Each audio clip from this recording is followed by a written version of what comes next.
Okay, so I'm back and I'm now at a time where it's quieter here.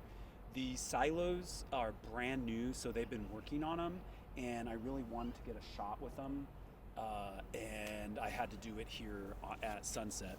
And so I already have a video on Louis Pojman's essay in defense of ethical objectivity, and I'm going to let you watch that. And then this video is a way to supplement some more points on that essay that are important. So know that this essay was written in 1996, and in my first video, I offer an analysis of his first argument in to outline how relativism is understood. Okay, so that's the diversity and dependency thesis that are premises that lead to the overall argument of ethical relativism. As Pojman writes, if there are, quote, if there are different moral principles from culture to culture, and if all morality is rooted in culture, then it follows that there are no universal moral principles that are valid or true for all cultures and peoples at all times. Okay, and so this is an argument for ethical relativism. And so now I have alluded to what ethical objectivity is. So that's his fourth argument, and I just want to give you what he writes that is. So for his fourth argument in the essay on page 49, you have an argument for ethical objectivity. So premise one, objectively valid moral principles are those adherence to which meet the needs and promote the most significant interests of persons. Premise two, some principles are such that adherence to them meets to the needs and promotes the most significant interests of persons. Okay? And then, so this is defense of ethical objectivity. And so the conclusion then is, therefore, there are some objectively valid moral principles to counter the ethically relativist claim that objective standards are do not hold. Okay, so always know that a relativist argument surrounds the conclusion that you are calling objectivity into question. So you're skeptical of objectivity, you're calling it into question, you're outright denying it. Anything like that is how it is that we're thinking of relativism. Okay?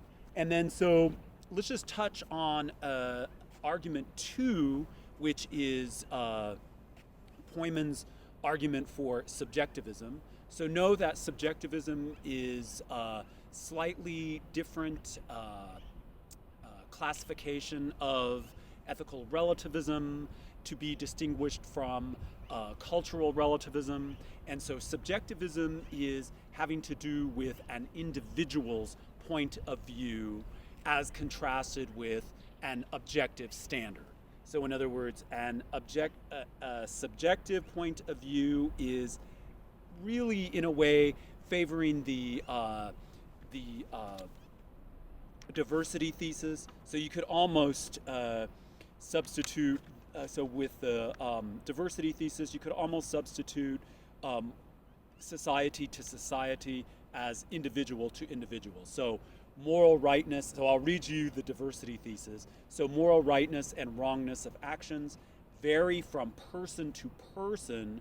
So so that there are no universal standards held by all people. Okay. So all you need to do is substitute societies there for the individual, and that is subjectivism. Okay. And with subjectivism, he connects it to the serial murderer Ted Bundy, who died of by the electric chair in 1989. Infamous serial murderer who claimed ethical relativism in this statement right around the time, right after he had confessed of the crimes, and he was on trial. Okay, so in other words, Pojman quotes him as writing something like, "Value judgments are subjective. Therefore, the value judgment that Bundy was not ethically bound to respect the rights of others is not any different than the so-called cultural right to kill and eat animals. Therefore, it is not any different than the pleasure Ted Bundy experiences when he murders other people." Okay, when he rapes and murders other people. So this is a relativist, an ethically relativist argument, or a subjective, otherwise known as subjective relativism. Okay, and so for subjective relativism, we could have three premises. So one premise is, according to Bundy, value judgments are subjective and not objective. Premise two, one example of a value judgment that is subjective is our justification of killing animals for the pleasure of eating. Then premise three, Bundy receives subjective pleasure from his disrespecting and raping and murdering innocent people. And therefore, Bundy's pleasure is justified on this subjective relativism claim due to the standard, the relativist standard, that all values are subjective and based on difference, whether that be a personal difference, individual difference, etc. Okay, so based on different beliefs. So it's justified by this thesis of diversity that Pojman highlights. Okay, and so just another point to along this line that's a little less toxic than Ted Bundy is the argument of tolerance. So the idea that relativism entails intercultural tolerance. So this is brought about by a famous anthropologist known as Melville Herskovits. So Melville Herskovits has an argument that Pojman cites on page 42, and this is otherwise known as conventionalism. So conventionalism is an argument from tolerance, but it too is a relativist argument. And this argument is interesting because this is usually what people think of relativism as being, and this is one of the reasons why we make the mistake to think that relativism is valid. And it has to do with this tolerance angle. So know that this is a relativist position. So we have one premise: if morality is relative to culture, then there is no independent basis for criticizing the morality of any other culture but one's own. Okay? Then premise two, if there is no independent way of criticizing any other culture, we ought to be tolerant of the moralities of other cultures. Okay? Then three, morality is relative to culture. Okay? Then four, so that's the third premise. Then fourth, which is the conclusion, therefore we ought to be tolerant of the morality of other cultures. So note that in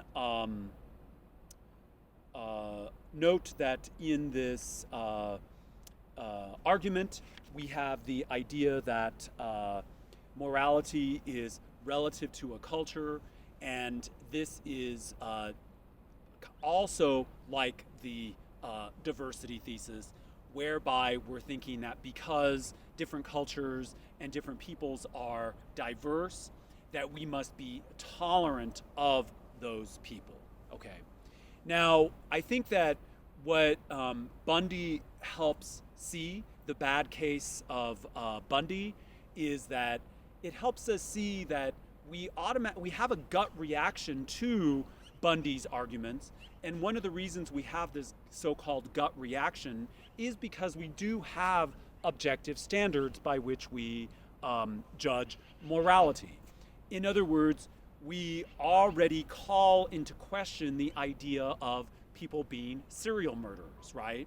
And that we then, once we call that into question, we could then call into question this idea that morality is subjective and based on an individual. So what we're then suggesting is that there's an objective standard that is a moral standard, so an objective ethical standard by which we judge people like serial murderers and people who are immoral, okay? So in other words, immorality is something that we understand already, except that what happens is that this angle of tolerance, the argument, this Herskovits argument, has us believing that tolerance is somehow being more polite. But what we forget in all of that is that, yes, there are differences in which we accept, but then there are differences by which we'll draw the line, right? And those differences are in societies whereby you have things like genocide, you have slave ownership, you have human rights abuses, you have people who are immoral that are still in that culture deemed incorrect, okay? So even within Nazi Germany, say, Nazi Germany still had people who understood that this was wrong and were in contradiction to the Nazis. And likewise, in our culture, we could see that there are ethical standards that hold people like Ted Bundy accountable for their crimes, okay? So in other words, we have objective standards that hold and stand in distinction to this idea that somehow all morality is subjective, okay? So this idea that all morality is subjective is a relativist point of view, and also sometimes based in an individual, but we could also think of that as based in societies, okay? So I think that might get us to working with relativism by way of the various arguments that I'm going to have you propose, and as a way to help you understand Pojman's essay a lot better. Okay? So thank you, and we'll talk later.